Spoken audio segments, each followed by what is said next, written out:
एक नाम है दीन बंधु। तो परीक्षित जी कहते हैं महाराज दीन बंधु ऐसे ही नाम है कि किसी दीन की भी सहायता की थी भगवान ने, किसी दीन को बंधु बनाया था क्या? तब सुखदेव जी को सुदामा जी याद आए और सुदामा जी का नाम लिए बिना ही उनके व्यक्तित्व का परिचय सुखदेव जी ने दे दिया। क्या कहा सुखदेव जी ने? कृष्ण शासी चका कश्चित ब्राह्मणो ब्रह्मवित्तमः विरक्तः इंद्रियार्थेषु प्रशांतात्मा जितेंद्रिय।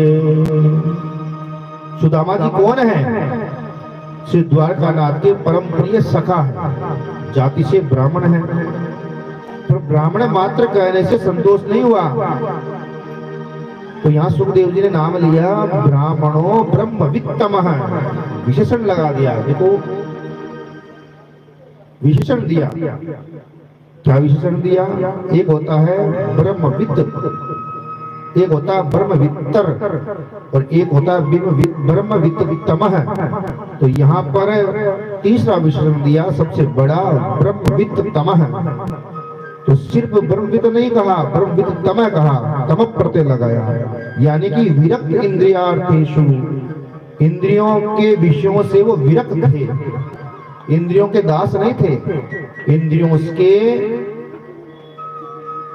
इंद्रियों से ऊपर उठ गए थे, वो विरक्त हो गए थे उनसे। फिर आगे कहा प्रशांत आत्मा, मतलब प्रशांत आत्मा वे होते हैं जो संसार को देखते तो हैं लेकिन अंधे की तरह। जैसे मान लो कि अपन मार्केट में जाते हैं, बाजार में जाते हैं, कोई मान लो कपड़े की दुकान है और बाहर एक वो बूढ़ा लगाया रहता है जिसको कपड़े पहना करके रखते हैं, तो उस पुतले को जैसे कपड़े पहनाए लगते हैं लेकिन अपनी कोई आसक्ति उसमें थोड़ी होती है, अपन केवल उसको देखते हैं कि भाई कितना सुंदर ये चित्र लगाया है। उसी प्रकार जो प्रसन्न आत्मा होते हैं वो पूरे संसार को केवल इसी दृष्टि से देखते हैं कि देखो परमात्मा ने कितनी सुंदर सृष्टि बनाई है, किसी प्रकार उस सृष्टि में आसक्त नहीं होते। ऐसे है सुदामा जी। अब अंतिम विशेषण दिया जितेंद्रिय है, इंद्रियों पर जिसका पूर्ण संयम है,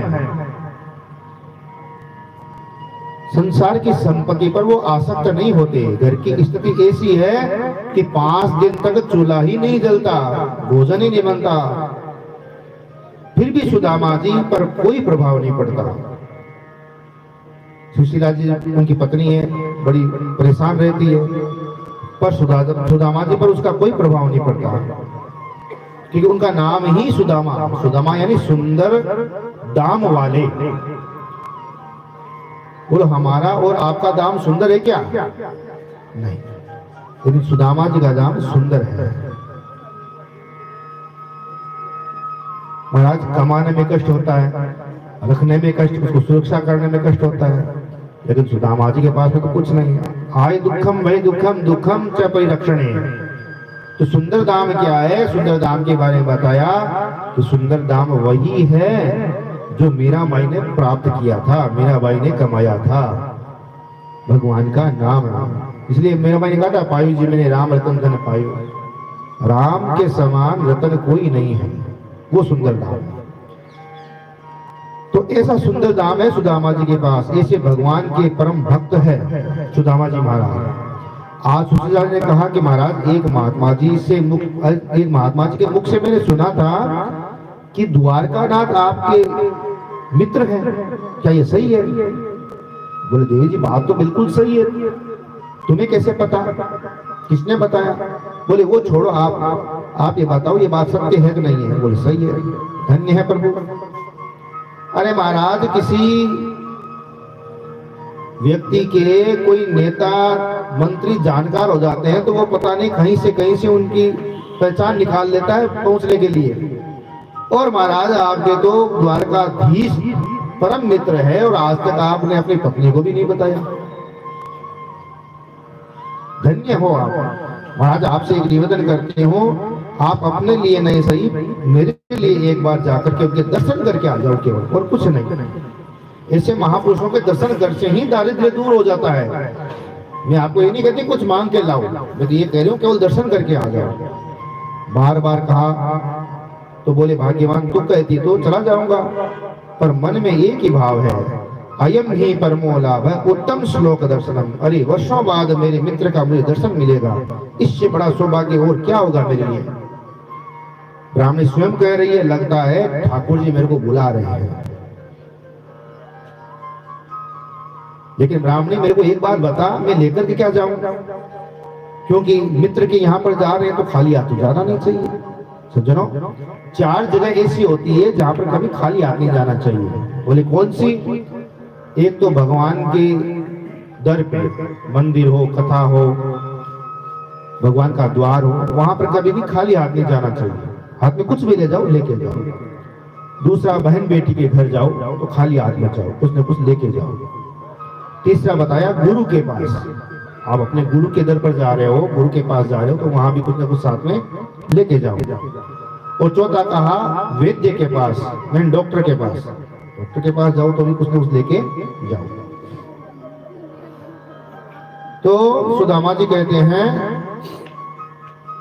द्वारिका जाहु जो, द्वारिका जाहु जो, आठों नाम यही झक तेरे, जो न कहो करिए तो बड़ो दुख, जैसे कहाँ अपनी गति हेरे। द्वार खरे प्रभु के छरिया तह, भूपति जानन पावत नेरे, 5 सुपारी ते देख विचार के, भेंट को 4 न चाहुर मेरे। कि मेरे पास ले जाने के लिए तो कुछ है ही नहीं, क्या लेके जाऊंगा। तो सुशीला जी गई, भाग करके पास घर के अंदर 1-2 घरों में पूछा, किसने मना किया। एक ने कहा कि भाई कुछ है तो नहीं, चावल वगैरह तो कुछ भी नहीं है, लेकिन ये थोड़ा चिवड़ा है, ये ले जाओ। तो महाराज 4 मुठ्ठी चिवड़ा सुशीला जी को वह पड़ोसन दे देती है। वो पोटली में बांध करके सुदामा जी अपने साथ में ले जाते हैं। और महाराज सुशीला कहती है महाराज एक बात मेरी कह देना आप जाकर प्रभु से। बोले क्या संदेश देना है? बोले एक संदेश दे देना कि 1 मास 2 पाख में 2 एकादशी होए, सो प्रभु दीन दयाल ने नित्य प्रतिदिन ही मोह। महाराज 1 महीने के अंदर 2 एकादशी आती है लोगों के लिए तो, लेकिन महाराज आपने मेरे पर तो ऐसी कृपा कर रखी है कि मेरे तो रोज एकादशी ही होती है, खाने के लिए कुछ मिलता ही नहीं है। कभी द्वादशी का तो उदय करो मेरे घर के अंदर। ठीक है ब्राह्मणी बोल दूंगा। बगल में पोटली दबा ली सुदामा जी ने और चल दिए। और चलते चलते थक गए तो एक वृक्ष के नीचे आराम करने लग गए। महाराज प्रभु से देखा नहीं गया। प्रभु ने सोचा कि ये भक्त मेरे पास आ रहा है तो कुछ ऐसी लीला की जाए। रात को ऐसी लीला रचाई कि वहां से उठा के सीधे द्वारकापुरी में उनको लाके छोड़ दिया, सोते हुए कोई। बोले ये ऐसे कब तक पहुंचेंगे? मानो भगवान यहाँ कह रहे हैं कि अरे 1 कदम तुम मेरी तरफ बढ़ा के तो देख, मैं तेरी तरफ 2 कदम बढ़ाऊंगा, लेकिन एक बार तू मेरी पूजा में लग के तो देख। तो तक नहीं लगेगा तब तक तो मैं देखूंगा ही नहीं तेरे को। अब तो महाराज जैसे ही आंख खोली तो राहगीर से पूछने लगे भाई यहाँ से द्वारिका कितनी है? द्वारिका वासियों ने कहा महाराज द्वारिका में बैठ करके पूछ रहे हो द्वारिका कहाँ पे है? महाराज यही द्वारिका ही है। ओहो ये द्वारिका है तो कन्हैया कहाँ मिलेगा? बोले आप कौन? बोले हम उनके बचपन के सगा हैं। महाराज आप तो सब हंसने लगे, ये द्वारिका नाथ का सखा, कि उनकी हालत ही ऐसी थी। अरे पूछे द्वारिका आए कन्हैया कहाँ बसे, पूछे द्वारिका आए कन्हैया कहाँ बसे, देखे हाल बेहाल नगर का सभी हंसे, देखे हाल बेहाल नगर के लोग हंसे, इतने में एक मिलो दयालो, इतने में एक मिलो दयालो, तीनों महल बता चावल की गोद लेकर आए हैं मोहन के द्वार। चावल की गोद लेकर आए हैं मोहन के द्वार। बार बार जब कहे ब्राह्मणी हुए सुदामा प्यार, बार बार जब कहे ब्राह्मणी हुए सुदामा प्यार। चावल की पोट लेकर आए हैं मोहन के द्वार।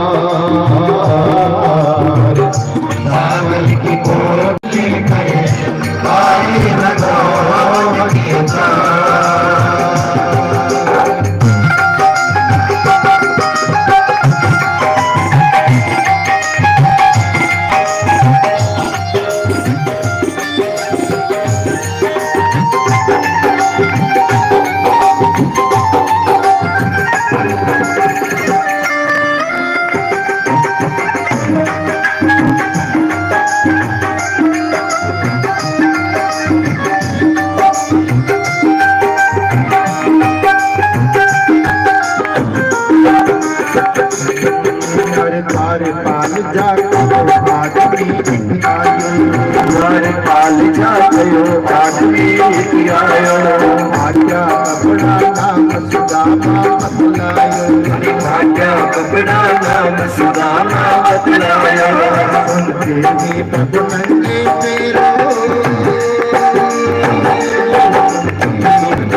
चावल की पोट आए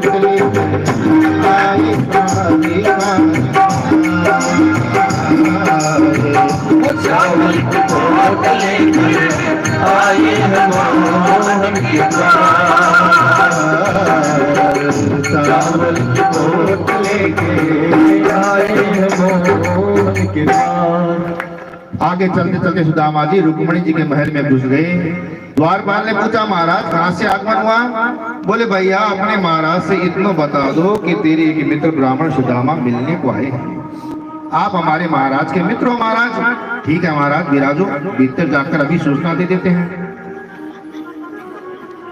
और जाकर के सेवक जाकर के द्वारपाल जाकर के भगवान को कहता है, महाराज दास को सेवा करते इतने वर्ष बीत गए पर ऐसी विभूति पहली बार देखी है। बोले कौन? बोले शीश पगान जगातन में प्रभु जाने को आही बस कहीं ग्रामा। ज्योति फटी सी जटी दुपटी अरु पाए उपान की नहीं सामा।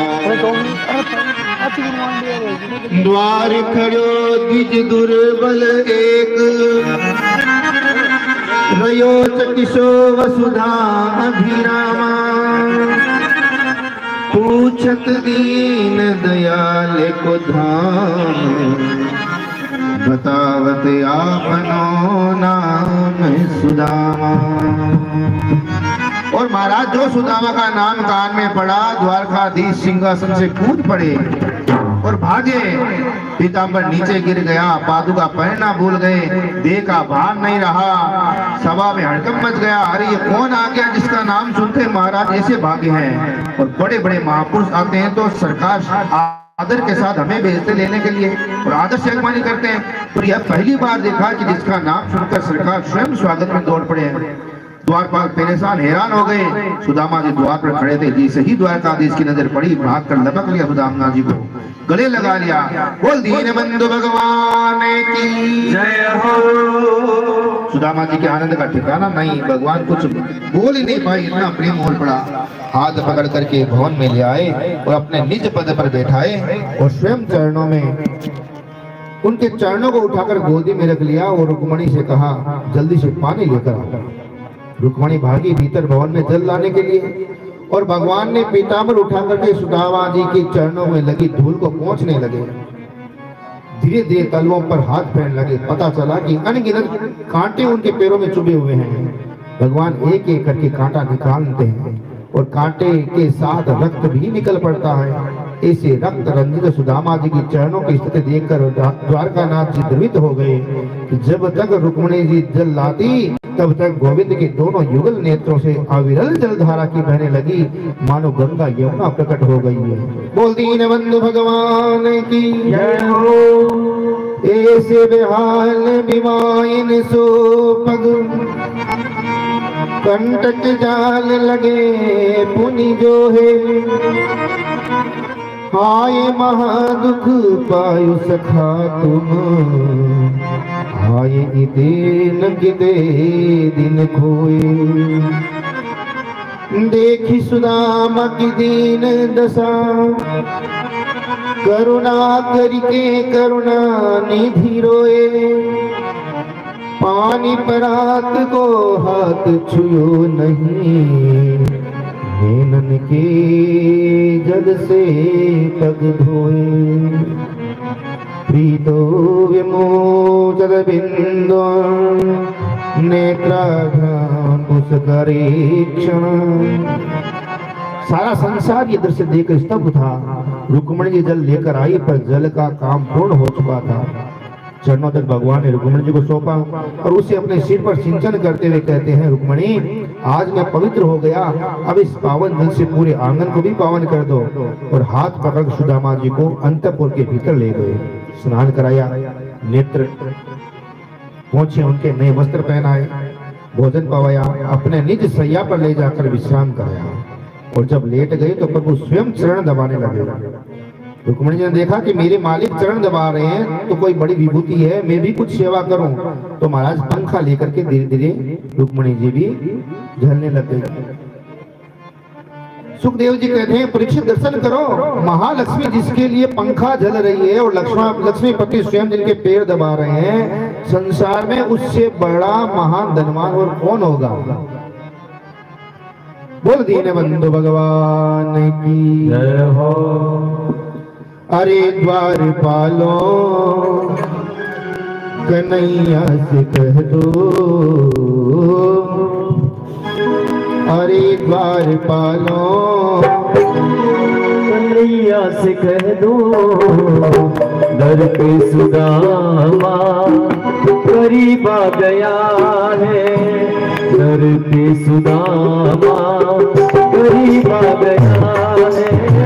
भटकते भटकते न जाने कहाँ से, भटकते भटकते न जाने कहाँ से, तुम्हारे महल करीब आ गया है, तुम्हारे महल के करीब आ गया है। अरे द्वारपालो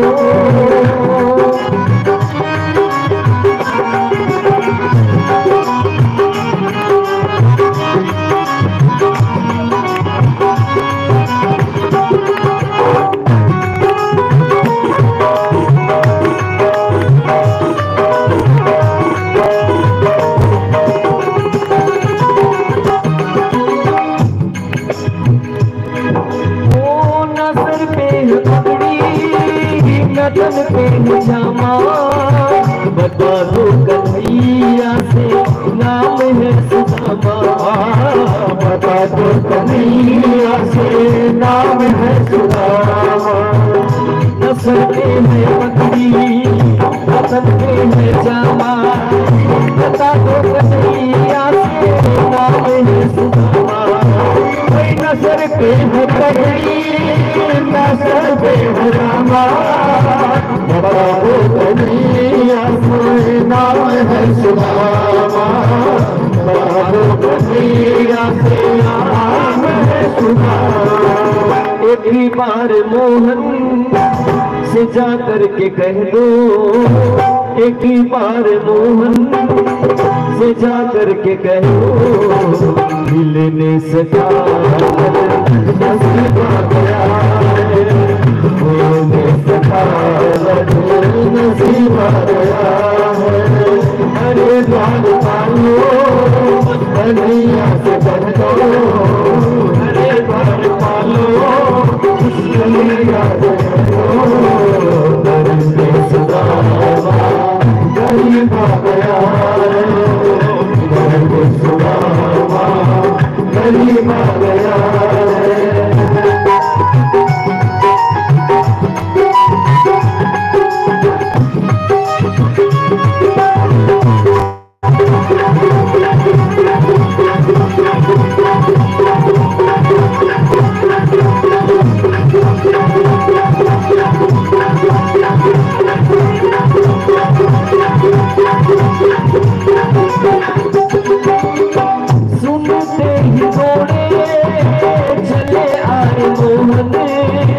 लगाया गले से सुदामा को मोहन लगाया गले से सुदामा को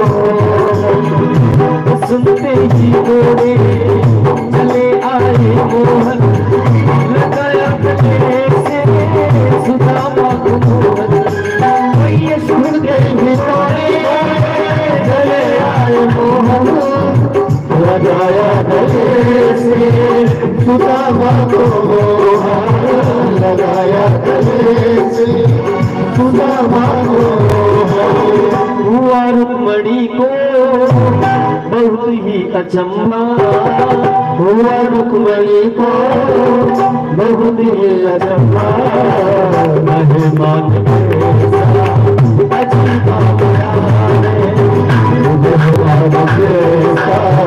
अजीबा गया अरे भागो गलिया से दो द्वार भागो गलिया से दो घर को सुनाया गरीब भागला उधर को सुनाया गरीब भागला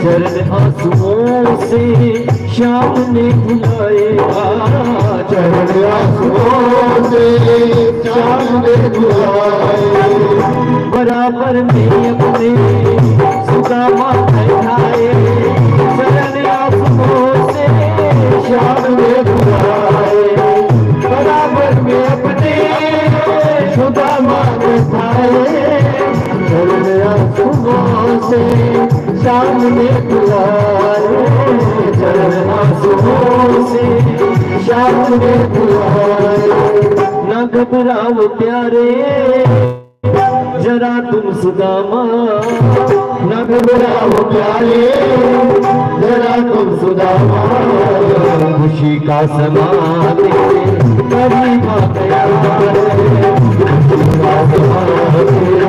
कभी बात अरे द्वार वालो नैया से करो अरे द्वार वालो नैया से करो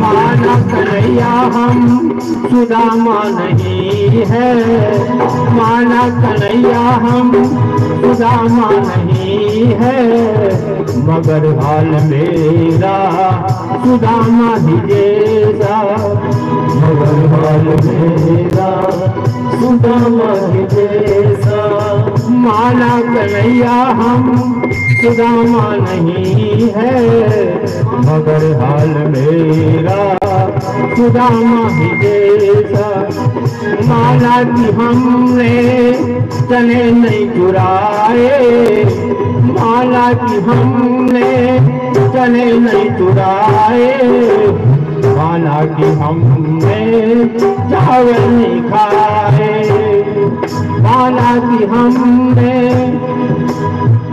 चने नहीं चुराए माना कि हमने चावल नहीं खाए मगर हाल मेरा सुदामा ही जैसा, मगर हाल मेरा सुदामा ही जैसा। दीनबंधु भगवान की जय हो। अपि ब्रह्मन् गुरुकुलात् भवता लब्ध दक्षिणात् समावृतेन धर्मज्ञे भार्योढ़ा सदृशी नवा। महाराज दिव्य स्वागत किया, सत्कार किया भगवान ने, और भगवान ने एक प्रश्न पूछा। बोले मित्र, अभी भी तुम उसी प्रकार साधु सन्यासी ही बने हुए हो या शादी विवाह भी किया कि नहीं किया? अब महाराज ये प्रश्न सुन करके सुदामा जी के मुख पे थोड़ी प्रसन्नता आई। बोले कन्हैया तेरे को भी यही प्रश्न पूछने को मिला? बोले लाला,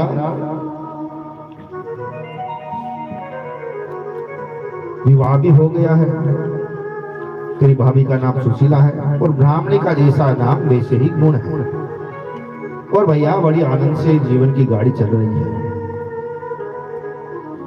लेकिन भैया तेरो विवाह योग नहीं हुई हो। बोले महाराज मेरी कथा तो बहुत